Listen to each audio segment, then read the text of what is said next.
రవీంద్ర గారు.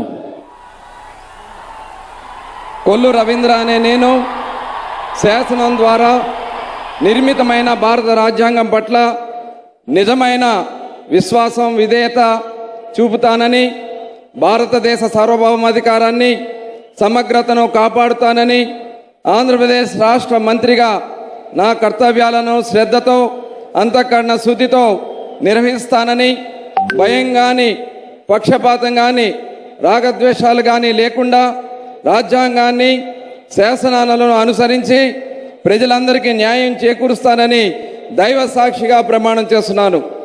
కొల్లు రవీంద్ర అనే నేను ఆంధ్రప్రదేశ్ రాష్ట్ర మంత్రిగా నా పరిశీలనకు వచ్చిన లేదా నాకు తెలియవచ్చిన ఏ విషయాన్ని నా కర్తవ్యాలను సక్రమంగా నిర్వహించేందుకు అవసరమైన మేరకు తప్ప ప్రత్యక్షంగా కానీ పరోక్షంగా కానీ ఏ వ్యక్తికి లేదా వ్యక్తులకు తెలియపరచనని లేదా వెల్లడించనని దైవ సాక్షిగా ప్రమాణం చేస్తున్నాను.